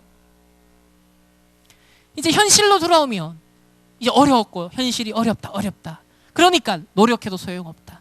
이제 가진 자들이 더 미워 보이고, 나쁜, 이렇게 또 조연아 씨처럼 땅콩 회항하는 이런 정신병자들이 있으니까 가진 자들에 대해서 더 반감이 생기고, 이러다니까 이제 사상적으로 뭐 금수저, 흑수저 막 서로 대립시키는, 자꾸 이런 세상은요 메시지를 만들어가요. 다음이요. 그러더니 이제는 뭐 재벌들 나쁜 놈들이고, 자본주의가 문제다, 이제 사회주의, 공산주의 이런 쪽으로 점점 엘리트들은요 거기에 대안이 있다. 자본주의가 원흉이다. 그러면서 사회주의, 공산주의 이런 이걸요 잘만 하면은, 지금 엘리트들이 굉장히 이런 생각을 많이 갖고 있어요. 제가 이미 2004년도 대학 다닐 때 교수님들 중에 그런 사람 많이 봤거든요. 다음이요. 그래서 헬조선해라, 뭐 청년들 분노해라, 뒤집어라 그러고 있어요. 다음. 그 방시혁 씨도 이 BTS를 만든 방시혁 역시 뭐라 그랬냐면, 서울대 졸업식 졸업 연설에서 뭐라 그랬냐면, 내 원동력은 분노다 그랬어요. 내 원동력은 분노다. 그래서 뭐든지 분노를 터뜨리고 뒤집어 엎고 틀을 깨라. 어떤 면에서 이게 젊은이들에게 굉장히 지금 막 히트를 치고 있는 메시지를 똑같죠 지금. 다음이요. 사실은 이런 운동은 창세기 3장부터 쭉 이어져 왔고요. 지금 문화적으로는 근래에 이런 문화가 많이 일어나는 거는 이미 60년, 70년대에 이런 운동이 일어났었어요. 레디비, 있는 존재 그대로 마약과 섹스의 자유를 선언했던 이 히피와 반문화 운동했던 사람들, 청년들, 그들이 이제 자라서 기성세대가 되고, 그들이 제자를 만들었고, 그것이 헐리우드 문화를 만들었고, 그것이 오늘날 2000년대 딱 들어서면서부터는 전 세계의 판도가 바뀌어버렸어요. 가치관과 세계관이 딱 요때 만들어진 메시지가 이제 문화화되기 시작했어요. 이제 기능 서밋까지 나와서 문화 서밋까지 나타나기 시작한 거죠. 다음이요. 그래서 유럽에는 이런 68 문화 혁명이라는 것이 일어났었죠. 그게 이제 60년대 말 70년대 계속 불면서 90년대부터 변화가 일어나면서 2000년대부터 이제 우리나라에까지 영향이 나타납니다. 다음이요. 그 가운데 한 예만 소개하자면 성혁명, 성정치라는 게 일어납니다. 그래서 페미니즘 운동, 동성애 운동이 사실은 아주 원래 이런 배경 속에서 본격적으로 일어나기 시작했죠. 다음. 그래서 이런 성혁명, 성정치는 뭐냐면 기존의 질서를 무너뜨리는 하나의 방법이에요. 기존의 기독교 어떤 자본주의, 기존의 기성세대들의 질서, 또 이런 결혼제도 이런 것들을 하나 다 파괴시키는 하나의 방법론으로서 성혁명, 성정치가 이 라히라는 학자에 의해서 대두가 됩니다. 이 사람이 이제 유대인이에요. 기독교를 혐오했던 유대인입니다. 다음. 그러니까 이런 종류의 철학자들이 엄청 많았거든요. 수십 명, 수백 명입니다. 그런 이제 책들을 공부하고 그런 이론들을 공부하고 그런 운동에 가담했던 사람들이 80년, 90년 문화 서밋, 기능 서밋이 됩니다. 그래서 정치, 경제, 사회, 문화, 저 헐리우드 다 장악을 해요. 그래서 만들어져서 이제 쏟아집니다. 그 가치관이 반영이 되어져서. 그래서 뭐 동성애 코드를 당연시하는 것이 아이들이 보고 듣고 읽는 것 속에 계속 나오고요. 다음. 서로 차이를 포용합시다. 이제 이런 너무 좋은 보편적 메시지를 던지는 것 같지만 이제 이 이면에 흐르고 있는 세계관 전쟁이 있습니다. 실제 이념 전쟁은요, 엄청 무시무시한 이념들이 흐르고 있어요. 다음이요. 그래서 모든 걸 해볼래요 하면서 암컷이 아닌 수컷입니다. 뿔 달린 가젤이 수컷이 나와서 이제 이게 트랜스젠더인지 뭔지 모르겠습니다. 모든 걸 해볼래요. 다음. 그러면서 좀 시끄러워. 동성애 커플이 등장합니다. 다음. 그러면서 내 자유를 방해하는 건 집어치워. 사과 따윈 기대하지 마. 옆방에서 신음소리가 들려요. 그러니까 아이들이 보는 콘텐츠 속에 뭐 동성애 코드다 이런 것들이 너무 당연시되고요. 다음. 그러면서 레디 B에서 이제 레디 고로 갔죠. 엘사가 말합니다. 옳은 것도 없다. 틀린 것도 없다. 규칙도 내겐 없다. 뭔가 절대 기준 이런 거 없어. 난 자유야. 이 해방의 메시지를 던졌던 게 엘사의 메시지입니다. 이게 딱 포스트 모더니즘 해체주의 메시지죠. 전형적인. 그러니까 기존에 옳은 것, 틀린 것, 절대 진리 없다는 거예요. 뭔가 매이지 말라는 거예요. 그러니까 이제 완벽한 소녀는 사라졌어. 난 자유야. 그 let it go. 그게 핵심입니다. 다음. 그러면서 이어졌던 게 모아나죠. 모아나도 자꾸 섬을 뛰쳐나가려고 하죠. 바다의 소리를 들으면서 뭔가 섬에서 얽어매고 넌 이래야 된다. 너는 그냥 이런 족장이 돼야 되고 부족을 책임지는 그냥 그런 인생 살아야 된다 하는데 모아나는 자꾸 바다에서 소리가 들려와요. 다음. 그래서 이렇게 얘기하죠. 정말 착한 딸이 되고 싶어. 그러니까 세상에서는, 교회에서는, 가정에서는 뭐라? 착한 딸이 돼. 이래야 돼. 저래야 돼. 아까 그 방탄소년단이 유엔에서 한 연설도 똑같죠. 세상에서는 우리한테 자꾸 착한 아들, 착한 딸이 되려고 말하고 있습니다. 그러나 여기에 매이지 마세요. 나를 잃어버려요. 그러면서 how far I'll go, 뭐요? 내가 얼마나 갈 수 있을까? 내가 얼마나 멀리 갈 수 있을까?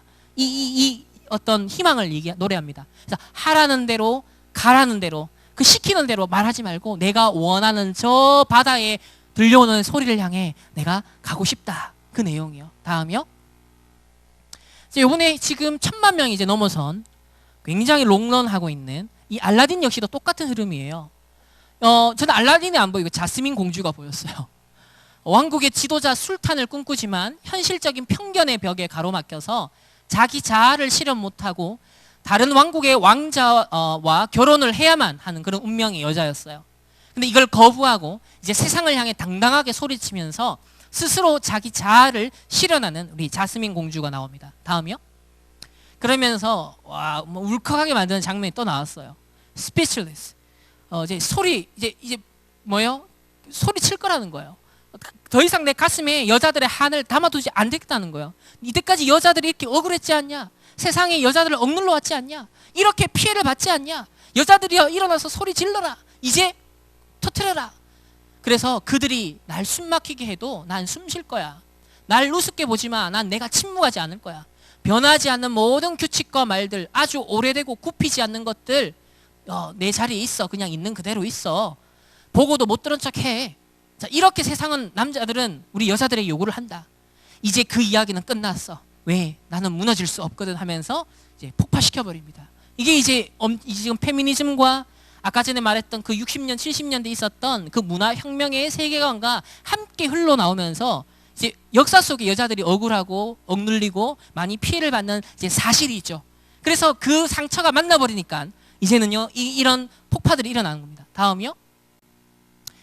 그러면서 2011년도에 마당을 나온 암탉이라는 우리나라의 획기적인 애니메이션이 나왔죠. 이것도 사실 그 얘기예요.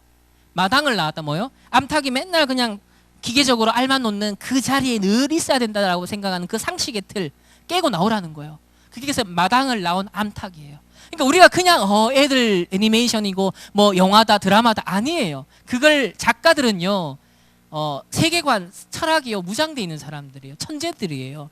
어떻게 하면 기가 막히게 이걸 표현할까? 그 사람들은 다 한이 있는 사람들이에요. 다 상처가 있어요. 그걸 어떻게 작품으로 녹여내는가 승화시키는. 그러니까 복음 밖의 영적 서밋, 기능 서밋, 문화 서밋들이에요. 그러니까 여기 하나하나 팜플렛을 보세요. 다른 게 뭐 어때서? 그러면서 의지충만 가출 암탉.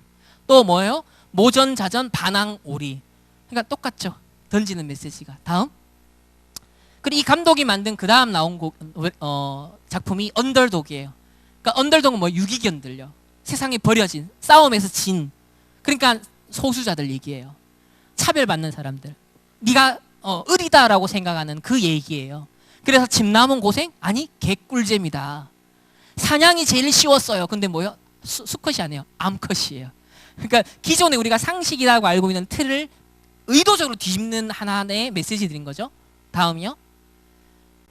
그래서 BTS가 그 Not Today라는 노래에서 이 언더독에 대한 메시지를 던집니다. 세상에 차별받는, 억압받는 여자들, 소수자들, 뭐 성소수자들이든 모든 언더독들아 내 얘기를 들어라 라면서 다음이요. 그래서 all the underdogs in the world 하면서 메시지를 던집니다. 그러면서 포기하지 말라는 거. 죽지 마라. 꿇지 마라. 울지 마라. 날아갈 수 없으면 뛰어라. 뛰어갈 수 없으면 걸어라. 걸어갈 수 없으면 기어라. 그러면서 견워, 총, 조줌, 발사. 어디를 향해서? 저 보면 너를 가두는 유리천장 따위는 부숴버려. 이 유리천장이라는 건 전문 용어죠. 다음. 바로 과거의 여성들의 사회 진입을 가로막는, 여자들의 어떤 성공을 가로막는 어떤 보이지 않는 사회적 진입 장벽을 유리천장이라고 어떤 언론인이 얘기를 했었습니다. 그것이 오늘날은 흑인, 소수민족 출신자, 인종차별 상황 모든 걸 확대해서 모든 세상이 모든 피해보고 있는 약자들을 향해서 말을 하는 거예요. 다음이요. 그러니까 상처 있는 모든 사람들을 전부 다 결집시키는 하나의 지금 메시지인 거죠. 아리아나 그란데가 God is Woman 이라는 노래에서도 하나님은 신이다. 하나님은 여자다라고 해요. 이 노래는 이제 섹스에 대한 얘기예요. 나랑 너가 성관계를 맺고 나면 내가 신이라는 걸 알게 될 거야. 엄청난 것을 네가 느끼고 나면 내가 신이라는 걸 네가 알게 될 거야. 라고 하면서 전형적인 이제 페미니즘적인 구도를 가지고 표현을 합니다.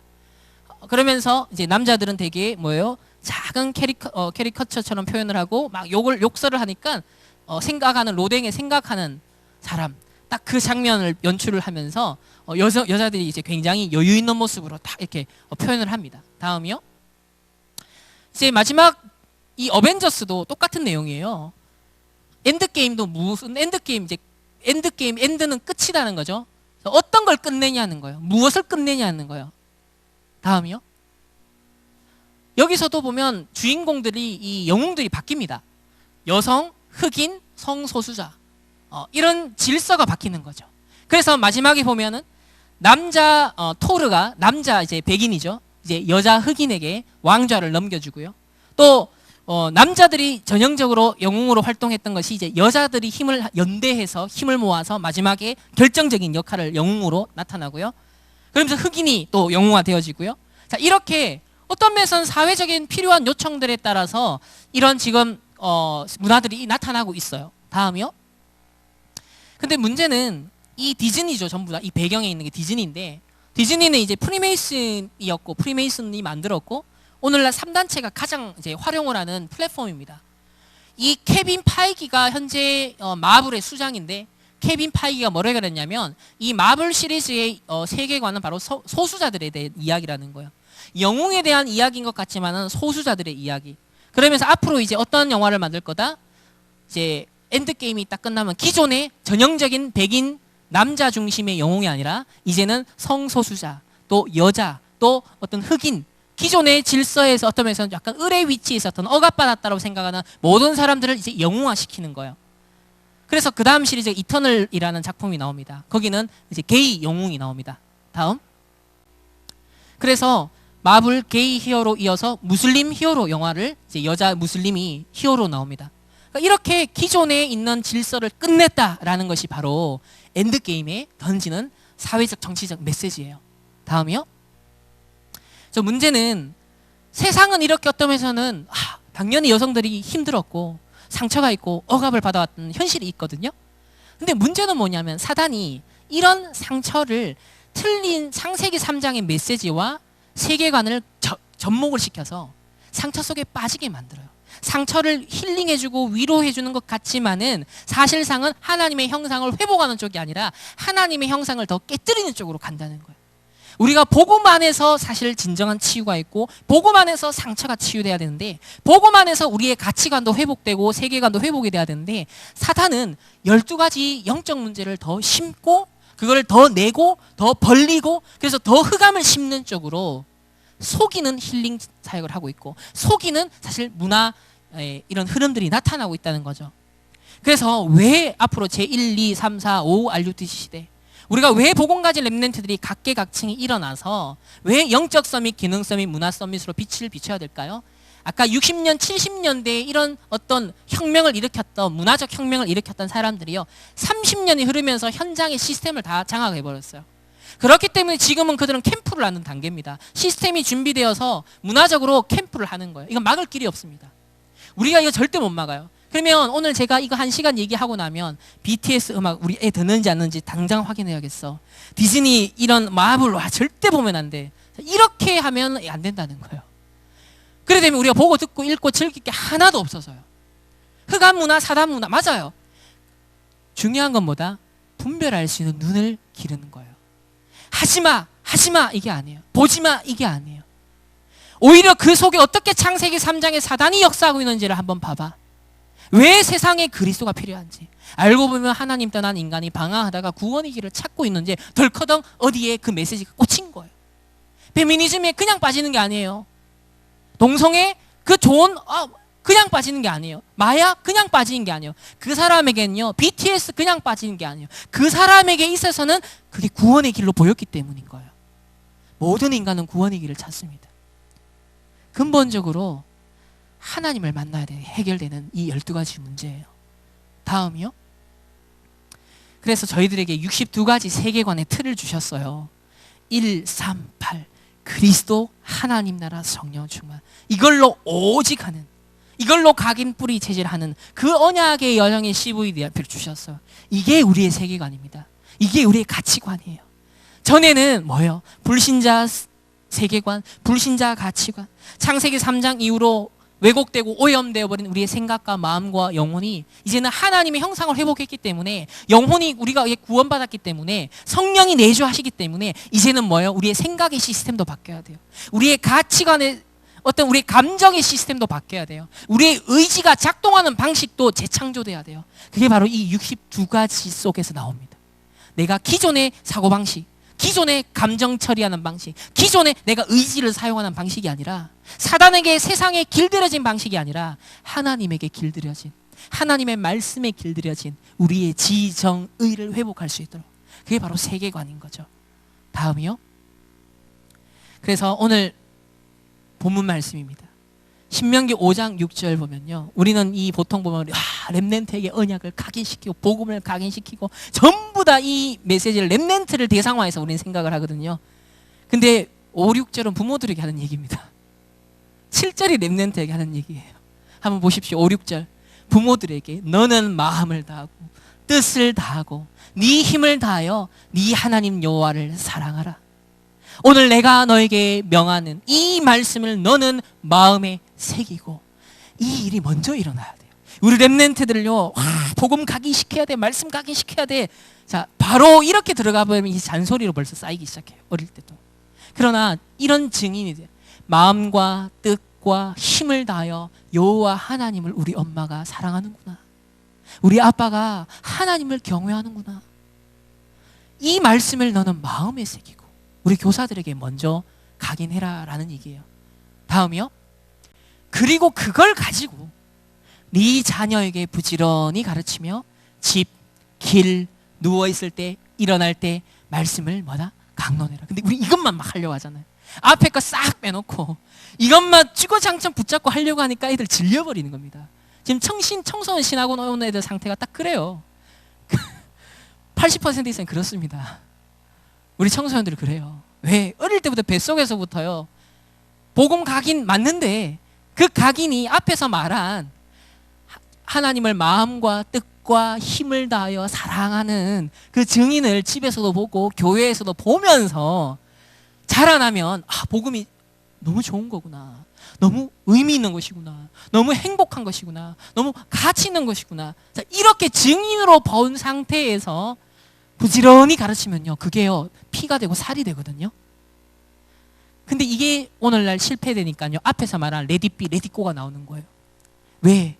세상에서도 가르치는 것도 억압하는 방식이죠. 잔소리도 기성세대들도 억압하는 방식이죠. 교회에서도 율법적으로 하죠. 심지어는 복음 교육, 복음 각인한다고 하면서도 억지로 시키죠. 숨 쉴 곳이 없는 거예요. 살아날 곳이 없는 거예요. 그러니까 뭐예요? 엘사가 하는 노래도 힐링이 되는 겁니다. 자스민이 던지는 스피치레스 노래를 들으면서도 힐링이 되는 거예요. BTS 음악 들으면서도 야 해방이야 이래 되는 거예요. 어쩌면 가나안의 세계관을 따라갔던 그 세대들이요. 그 부모들이 복음을 각인 뿌리 체질함에 있어서 그 중간 단계에서 이걸 놓치지 않았을까. 어쩌면 복음을 전달해야 된다는 그 긴급함은 있을지 모르지만 이 복음을 내가 먼저 누리고 나에게 먼저 각인시키며 이 증인으로 내 후대 앞에 서야겠구나라는 사실 이 부분을 놓쳤을 때 우리 아이들이 어쩌면 복음에 의해서 굉장히 상처를 받고요. 복음에 의해서 뭐랄까요? 뭔가 눌리고 억압받는. 그래서 복음이 나를 억압하네, 나를 누르네 라는 틀이 생겨버리면 그때부터 유럽 교회, 미국 교회처럼요 이제 무너지기 시작하는 거예요. 후대들이 교회를 안 오는 거예요.